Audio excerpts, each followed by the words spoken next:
ଶ୍ରୀମଦ୍ଭାଗବତ ସପ୍ତମ ସ୍କନ୍ଧ ସପ୍ତମ ଅଧ୍ୟାୟ। ଯେଣେ ଈଶ୍ୱର ଆରାଧନ କରିବ ଶ୍ରବଣ କୀର୍ତ୍ତନ, ସେ ବିଷ୍ଣୁ କଥାର ଶ୍ରବଣ। କୃଷ୍ଣର ଯେତେ ନାମ ଗୁଣ, ପଦାର ବିନ୍ଦ ଧ୍ୟାନ ବଳେ। ବଞ୍ଚିବ ବୈଷ୍ଣବ ମେଳେ, ବିଷ୍ଣୁ ଭକ୍ତଙ୍କ ପାଦ ସେବି। ଭାବ ବିହୋଳେ ବିଷ୍ଣୁ ଭାବି, ଏ ଭକ୍ତି ଯୋଗ ବଳେ ପ୍ରାଣୀ। ଷଡ଼ ଇରି ରିପୁ ଜାଣି, ଏ ଭକ୍ତି ଯୋଗ ବଳେ ପ୍ରାଣୀ। ଷଡ଼ ଇରି ରିପୁ ଜିଣି, ବିଷ୍ଣୁ ଚରଣେ ସେବି ନୀତି। ଏ ଭାବେ ସଂସାରୁ ତରନ୍ତି, ଏବେ ଅସୁର ସୁତେ ଶୁଣ। ଜୀବର ଯେଣେ ପରିତ୍ରାଣ, ବିଷ୍ଣୁ ଚରଣେ ସେବ ନୀତି। ସ୍ୱଭାବେ ସଂସାରୁ ତରନ୍ତି, ଲୀଳା ଶରୀରେ ଯେତେ କଲା। ଅନ୍ୟାନ୍ୟ ଗୁଣେ ଯେତେ ଖେଳା, ସେ କଥା ଶୁଣି କର୍ଣ୍ଣ ଦ୍ୱାରେ। ପୁଲକ ଯାହାର ଶରୀରେ, ହରଷେ ଅଶ୍ରୁ ଜଳ ବହେ। କଣ୍ଠେ ଗଦ୍ଗଦ ବାଣୀ କହେ, ଆନନ୍ଦେ କହେ କୃଷ୍ଣ ବାଣୀ। ଉଚ୍ଚେର ଦଇ ତାହା ଶୁଣି, ନୃତ୍ୟ କରଇବେନି ପାଦେ। ହରଷେ କହେ ଉଚ୍ଚ ନାଦେ, ଭୂତ ଗନ୍ଧର୍ବ ଗ୍ରହ ଯେହ୍ନେ। ଲାଗିଲେ ଭୋଳ ହନ୍ତି ଜନେ, ଉନ୍ମତ୍ତ ହୋଇ ଭାବ ବଳେ। ହୁଙ୍କାର ନାଦେ କୃଷ୍ଣ ବୋଲେ, ଜନଙ୍କୁ ବିଷ୍ଣୁ ପ୍ରାୟ ମଣେ। ନମଇ ତାହାଙ୍କ ଚରଣେ, ତୁଣ୍ଡେ ବୋଲନ୍ତି ହରି ହରି। ଭୋ ଜଗନ୍ନାଥ ଦଇତାରି, ହେ ନାରାୟଣ ଯଦୁପତି। ନିର୍ଲଜ ପ୍ରାୟ ବହେ ମତି, ହେମନ୍ତ ଭାବେ ଯେତେବେଳେ। ଭଜଇ ବିଷ୍ଣୁ ପାଦ ତଳେ, ଅଶେଷ କର୍ମ ବନ୍ଧ ପାଶ। ତକ୍ଷଣେ ଯାଏ ତାର ନାଶ, କୃଷ୍ଣ ଚରଣେ ଭାବ କରେ। ଅଶେଷ ବନ୍ଧନୁ ନିସ୍ତରେ, କୃଷ୍ଣର ଭାବ ହୁଏ ଶୁଦ୍ଧି। ଚେତନା ଅହଙ୍କାର ବୁଦ୍ଧି, ମନର ବାହାର ଅନ୍ତରେ।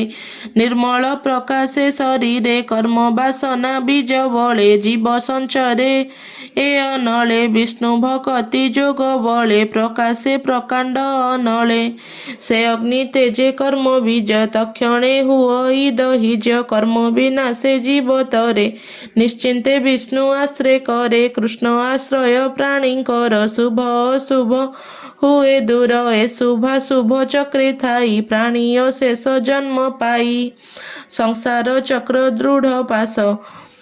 ହରି ଭଜନେ ହୁଏ ନାଶ, ଏ ଜୀବ ବଧ ମୋକ୍ଷ ହୋଇ। ବ୍ରହ୍ମ ନିର୍ବାଣେ ପଶେ ଯାଇ, ପଣ୍ଡିତ ଜନଙ୍କର ମତ। ବିଷ୍ଣୁ ଭଜନ ବ୍ରହ୍ମ ତତ୍ତ୍ୱ, ବାଳକେ ମୋର ବୋଲ କର। ବେଳହୁଁ ଗୋବିନ୍ଦ ସୁମର, ହରିଙ୍କୁ ଭଜ ଦୃଢ଼ ମନେ।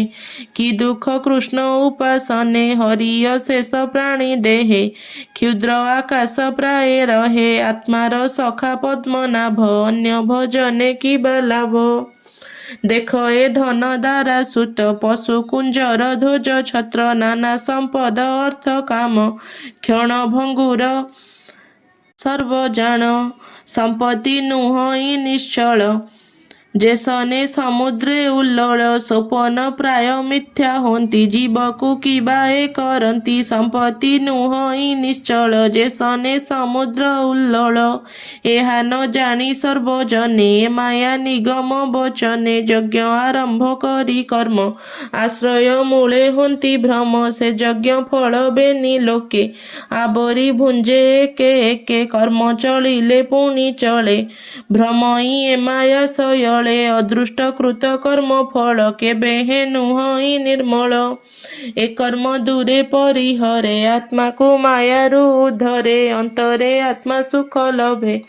କୃଷ୍ଣ ଚରଣେ ଭକ୍ତି ଭାବେ, ଯେ ଅର୍ଥେ ପ୍ରାଣୀ ଇହ ଲୋକେ। କର୍ମେ ଆସକ୍ତ ଏକେ ଏକେ, ସେ କର୍ମ ଦେଇ ହରି ପାଦେ। ନିଷ୍କାମ ଭାବରେ ଆନନ୍ଦେ, ନିର୍ମଳ ଚିତ୍ତେ ହରି ଭାବେ। ସେ ପ୍ରାଣୀ ମୋକ୍ଷ ଫଳ ଲଭେ। ଦୁଃଖ ବିନାଶେ ସୁଖ ଅର୍ଥେ, ପ୍ରାଣୀ ଭ୍ରମନ୍ତି ଏ ଜଗତେ। ଆପଦ ଦୁଃଖ ଭୁଞ୍ଜେ ନିତ୍ୟେ, ସୁଖ ନ ମିଳେ କଦାଚିତେ। ଅଶେଷ ଭୋଗ କାମ ଅର୍ଥେ, କର୍ମ କରଇ ପ୍ରାଣୀ ନିତ୍ୟେ। ସେ ଫଳ ପରଲୋକେ ପାଇ, ମିଳଇ ଅବା ନ ମିଳଇ। ଯେ ଦେହ ପାଇଁ କର୍ମ ମାନ, କରଇ ଭକ୍ଷେ ତାକୁ ସ୍ୱାନ। ଏ ଦାରା ସୁତ ଗୃହ ଧନ, ରାଜ୍ୟ ଭଣ୍ଡାର ଭୃତ୍ୟ ଜନ। ମୋହତ ଆବୃତ ଏ ଥାନ୍ତି, ଦିଶନ୍ତି ପୁଣି ନ ଦିଶନ୍ତି। ଏ ତୁଚ୍ଛ ପ୍ରାୟେ ଦେହ ତୁଲେ, ସର୍ବେ ନାଶନ୍ତି ଅନ୍ତ କାଳେ। ଅନର୍ଥ ଅର୍ଥ ପ୍ରାୟେ ମଣି, ମାୟା ସମୂহে ସର୍ବ ପ୍ରାଣୀ। ଏ ନିତ୍ୟ ଆନନ୍ଦ ସାଗରେ ଚିତ୍ତ ମଜାଅ ନିରନ୍ତରେ। ଦେହ ଧାରଣେ ଏତେ ଲାଭ ସୁରମତି ଛାଡ଼ି ଭାବ। ଦେଖ ଏ ସଂସାର ଧାରଣ ଜନ୍ମ ହୁଁ ଯାବତ ମରଣ। ଏମନ୍ତେ ଅଶେଷ ଉପାଏ ଜୀବର ନାଶ ସର୍ବ ହୁଏ। କର୍ମ ସଂଯୋଗେ ଦେହ ବହି ନିରତେ କର୍ମକୁ ସଞ୍ଚଇ। ଜନ୍ମ ମରଣ କର୍ମ ଫଳେ ଭୁଞ୍ଜଇ ଅବିବେକ ବଳେ। ଘେନି ଧର୍ମ ଅର୍ଥ କାମ ଏ ତିନି ଜୀବର ଯେ ଭ୍ରମ। ଏଣୁ ଭ୍ରମଇ ନିରନ୍ତରେ କ୍ଷଣେ ନ ରହେ ସୁଖ ଘରେ। ଏଣୁ ସଂଶୟ ଦୂର କରି ଅନ୍ତରେ ଭଜନର ହରି। ଆତ୍ମାର ସ୍ୱରୂପେ ଈଶ୍ୱର ଚିତ୍ତ ନିର୍ମଳେ ଆଶ୍ରେ କର। ହରି ସ୍ୱକୃତ ପଞ୍ଚଭୂତେ ଜନ୍ମ କରାଇ ସୋଆୟତେ। ସଂଯୋଗେ ଶରୀର ପ୍ରକାଶେ କର୍ମ ସରିଲେ ଦେହ ନାଶେ। ଦେବ ଅସୁର ନର ଯେବେ ଯକ୍ଷ ଗନ୍ଧର୍ବ ହରି ଭାବେ।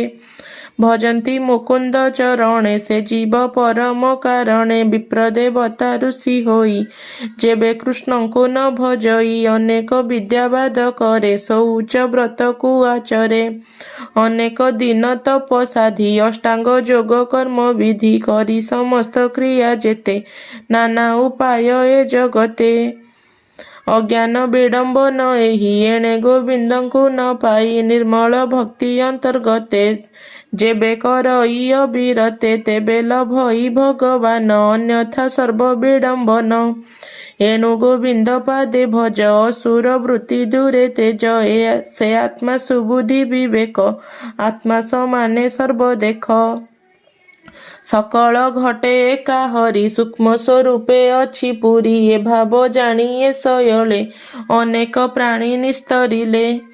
ଅସୁର ଯକ୍ଷ ରକ୍ଷ ଗଣ ସ୍ତ୍ରୀ ଶୂଦ୍ର ଚାଣ୍ଡାଳ ପ୍ରମାଣ। ମୃଗ ପତଙ୍ଗ ପାପୀ ଯିବେ ସର୍ବେ ତରିବେ ବିଷ୍ଣୁ ଭାବେ। ଏ ଜୀବ ଲୋକେ ଯେ ଦୁର୍ଲଭ ଏମନ୍ତ ଚିତେ ହରି ଭାବ। ଜ୍ଞାନ ଲୋଚନେ ସର୍ବେ ଦେଖ ଆତ୍ମାକୁ ଆତ୍ମ ଭାବେ ରଖ। ବୋଲଇ ବିପ୍ର ଜଗନ୍ନାଥ ଜନନୀ ସ୍ତରେ ଭାଗବତ। ଜନ ବିସ୍ତାରେ ଭାଗବତ। ସପ୍ତମ ସ୍କନ୍ଧେ ହରି ଲୀଳା ଭବ ସମୁଦ୍ରକୁ ଏ ଭେଳା। ଅସୁର ପୁତ୍ରଙ୍କର ଭାବେ ପ୍ରହ୍ଲାଦ ଦୟା ଅନୁରାଗେ। ଯେତେ କହିଲି ହରି ବାଣୀ ସୁଜନେ ତର ଏହା ଶୁଣି। ଇତି ଶ୍ରୀମଦ୍ଭାଗବତେ ମହାପୁରାଣେ ପାରମହଂସ୍ୟାଂ ସଂହିତାୟାଂ ବୈୟାସିକ୍ୟାଂ ସପ୍ତମ ସ୍କନ୍ଧେ ଅସୁର ବାଳକ ବୋଧନେ ନାମ ସପ୍ତମ ଅଧ୍ୟାୟଃ।